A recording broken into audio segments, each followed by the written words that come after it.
Yellow. Day 8 of doing this silly little thing called Vlogmas. I told Zach on our way here that today was going to be my last Vlogmas, and he said, no!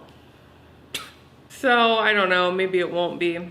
I was fully ready to come on here and say today's my last Vlogmas, but I just feel like I don't want people to think that my style is like low effort and rushed and shitty. Like, I want to put a lot of like heart and creativity and stuff into like the videos that I make, and when you're trying to edit them and get them out every single day, like they're just very rushed. So I don't know, maybe I will keep going.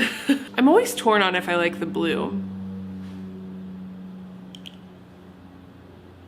Whatever. So obviously we're at the studio. You're propped up on my dad right now, which is actually kind of funny. Speaking of like not giving up on my Vlogmas dreams, just kidding, I don't really have any Vlogmas dreams, but on not giving up on YouTube, one of the like core memories I have from my dad is being really young, like maybe 6 or something like that, and I was sitting in his front seat and I was like making up a song about cats, and I was like pretending I was on a game show about cats, and I was like pretending that I was like the announcer, and I don't know, it was just like stupid 6-year-old shit.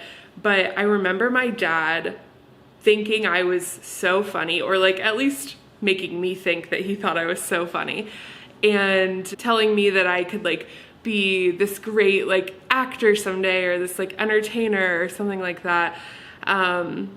And like really making me believe that as a 6-year-old, and being like, wow, like, yeah, I could be somebody really cool one day. Like, I really believed that as a kid. And I think that that is probably why I have done what I have done in this life, and like tried to make my own little path, and tried to like work for myself and be an artist, and just like do things not the way that is probably smart, because he really made me believe that I could do shit like that. So thanks, Dad. Anyway, you guys are on top of his urn right now. So that was kind of depressing. I straightened my hair. Speaking of hair, wow. My hair is really thin, as I'm sure you can tell, or may have noticed. I have like really, really thin hair, and I feel like it's getting thinner, probably because of stress. It's been a weird time for all of us. Also really weird for me in particular, like moving from my home state of Ohio to Oklahoma for 3 years during a pandemic where I knew no one and was like completely isolated, and then moving to California where I know Zach's family and that's pretty much it, and still have not like hung out with a single friend since 2019.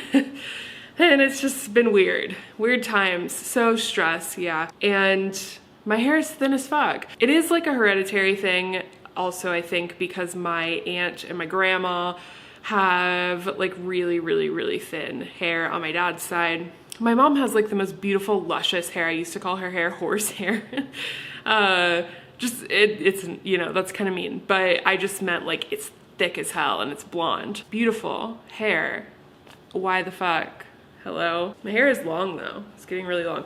Anyway, I'm just like going off in a million directions today. I forgot my tripod. That's why you're on Dad's urn. Was there anything else I wanted to talk about? Oh, I have a haul. Yesterday, if you saw my little vlog, we went to the 99-cent only store, which is like the dumbest name for a store that sells things that are almost all over 99 cents. Really cool store, like things are really cheap, but nothing is 99 cents there, like what the fuck. And we went to the Dollar Tree, and I got a few things for the studio, just like some cheap shit, because I was feeling like getting some cheap shit. You ever just feel like getting cheap shit? I'm sure you do. So I wanted to show you guys. Hold on, let me grab it. Hello, I'm back. Okay, we'll do Dollar Tree first. From the Dollar Tree, well, this should have stayed at home.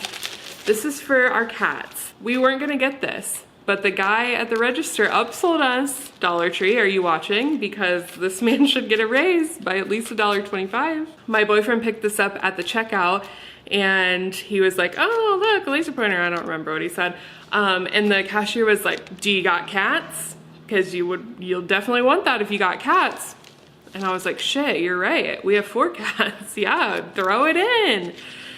So that needs to go home. These, I'm very excited about these. These are going in my bench drawer to help me organize jewelry and stones and whatever madness I put in there that gets jumbled up and makes no sense. I'm probably gonna go back and get more of these actually. These are so stupid. Why did I buy them? Because they were $1.25. They are like little bulletin boards for the wall. I mean, maybe they're not stupid. They're kind of cute. They're like velvety, and I have a lot of wall to cover. Oh, I got batteries, AAAs, because I need them for my scale. And then some push pins for the little velvet thingies. That's Dollar Tree. And then from the 99-cent only store, I got this calendar, which actually was $1. Okay, the fucked up thing about that store actually is it's called 99-cent only, right? And like I said, almost nothing is 99 cents. But hold on, let me show you the next thing so that this can make sense. So I also got this little whiteboard. Do you call these a whiteboard or a wipe board? I am always torn. It says dry erase board. Maybe I should just switch to dry erase board because I'm always like whiteboard. This one's a pink board, I guess. But anyway, so it says $3.99 on it, right? Everything rang up a penny more. So like on the screen when she was ringing it up, this said $4. This said $1 instead of 99 cents. What the fuck? Those pennies add up. I feel scammed by the entire operation, by the entire business model. Anyway, this is cute. Will I use it? Probably not, but something for the wall, baby. Also, something for the wall. And last but certainly not least, these little things. What are they? Not Tupperware. What are you called? Storage container. I thought they were cute. Just little black and white flowers. I got 2 of them. That's it. I need to work on jewelry today, as I have said every single day, I think, in this Vlogmas series. I'm gonna do that. I am going to, like, hand to stand, I am going to finish my customs tonight.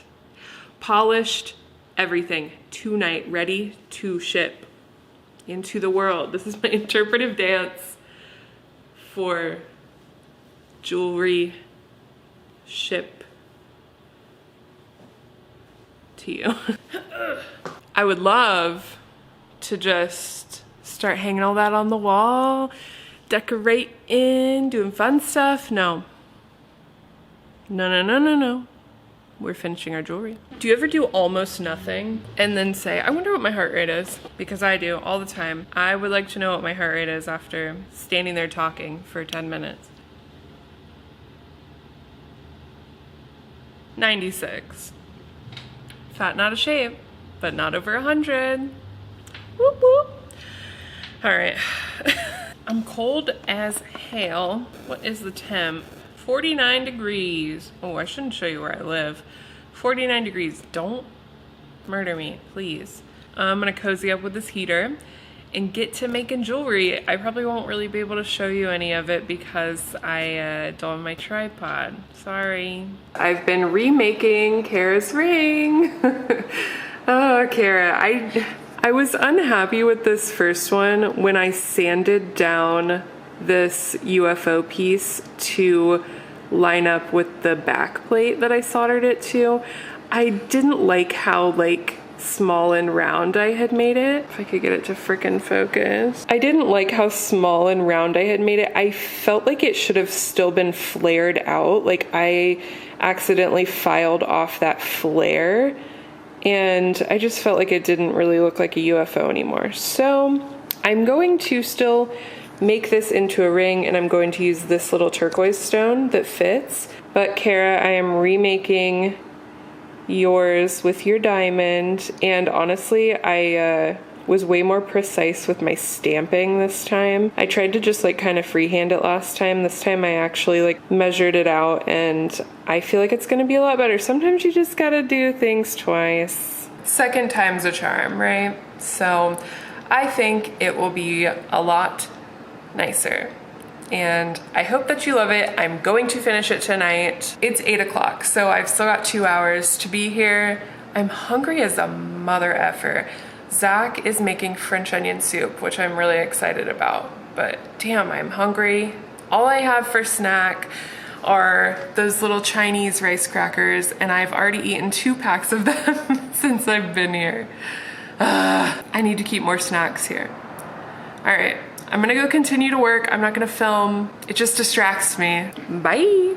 I've just been sitting here working, and also I just watched the second video that I've seen this week about Chelsea Grimm, the San Diego woman who went missing a couple months ago. And I thought I would just do a little mini heavy metal video. I don't have my tripod, so you're not going to be able to really see what I'm doing, but I'm just going to continue to work on a ring and talk to you about this case. Like I said, she just went missing a couple months ago, so there's not like a ton of information on this, but her name is Chelsea Grimm. She is 32 years old, and she lives in San Diego, California. She had a friend's wedding to go to on the East Coast in Connecticut, and she was gonna fly, but she had just gotten a new pet bearded dragon, and she didn't want to leave her bearded dragon behind, and the airline would not let her bring the bearded dragon on the flight, so she decided to just drive across the country. She called her parents and she told them what the deal was, and she said that she had packed her car up, she had her tent, her sleeping bag, and she was just gonna drive almost 3,000 miles from San Diego to Connecticut and would just meet up with some friends along the way and camp along the way, maybe get a couple hotel rooms. Her trip began on September 24th. And on September 27th, only 3 days later, she was only in Phoenix, Arizona, which was only about 400 miles from where she started, only about a 5-hour drive. And she met up with a friend in Phoenix. She called her parents and told them that she was definitely not going to be able to make it to Connecticut in time for this wedding. Like I said, she had only gone 400 miles in 3 days. And she was like, nah, there's no way I'm gonna make it to Connecticut, so I think I'm just gonna camp here in Arizona for a couple more days, and then I'm gonna head back to San Diego. I guess she had indicated to her parents that she was gonna be in areas without service, and they were not worried about her. They hadn't heard from her in a couple of days, but they thought that she was just camping like she said she was going to. That same day, on September 27th, she checked into a hotel in Seligman, Arizona, and there's footage of her checking in, and it's a little bit strange. People are questioning if she was doing okay mentally. She talks to the employee at the hotel and asks if they exchange euros, which I guess some hotels do, so that might not be like super weird, but people aren't sure where she got the euros, why she had them, why she would have wanted to exchange them. And then she also mentioned to the hotel employee that she was looking to like stay off grid, and mentioned something about wanting to change her name. So that behavior seemed pretty abnormal for her, according to her friends and family. And it has also come out that in the days prior to her leaving for this trip, she was acting a little bit different, a little bit strange. She apparently had been calling her friends in the middle of the night, and she would be like very sad when they would answer.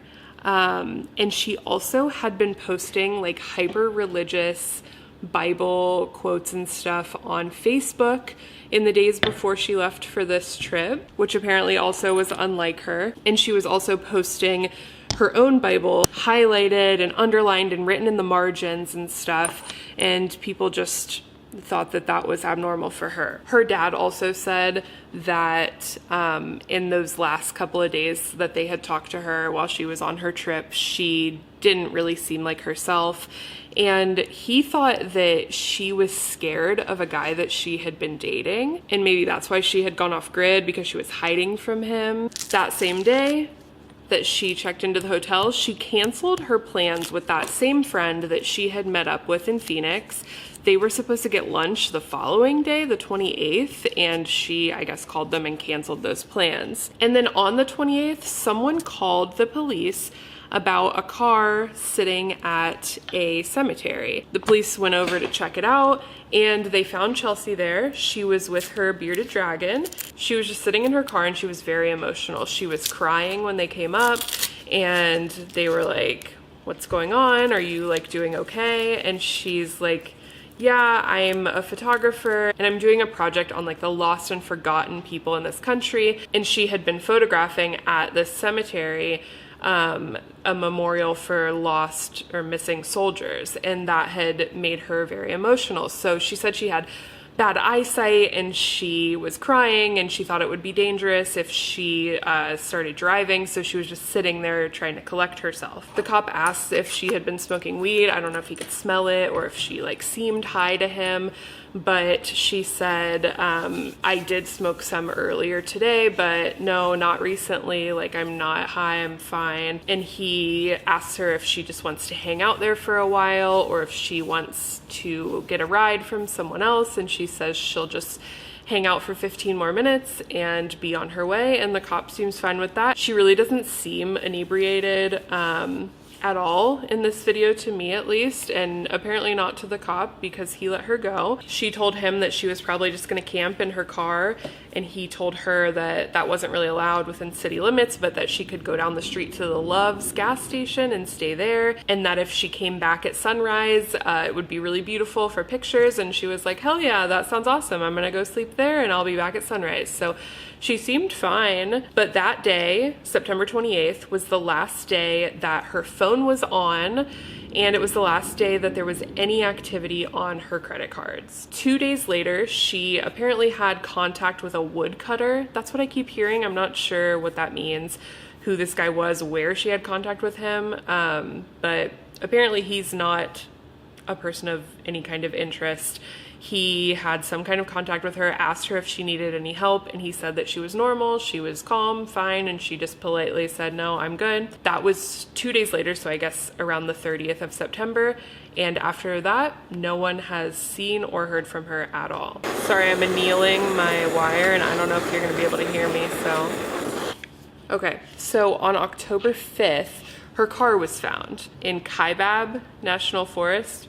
I don't know if I'm saying that right, in the middle of the road with 2 flat tires, which sounds bad, but police don't suspect foul play. She took with her her bearded dragon, her phone, her wallet, her sleeping bag, and she left behind her camera, which was like her pride and joy, and also, I assume, very expensive. Also, her doors were locked. So the police and her family think that she must have gotten 2 flat tires and grabbed like the most essential things that she could take with her to try to walk to a gas station or some kind of place that would have a phone. They say that she was such an animal lover that she obviously would never leave her bearded dragon behind, would never leave an animal in a car, and that it is abnormal for her to leave the camera because she loved that camera so much, but they think that by her leaving that camera that she was planning to come back to the car. So it's been a little over 2 months now that she's been missing. There's still no updates as far as I have heard. I just watched a video about it and then I Googled it to see if there had been any update. There's nothing. People are speculating if she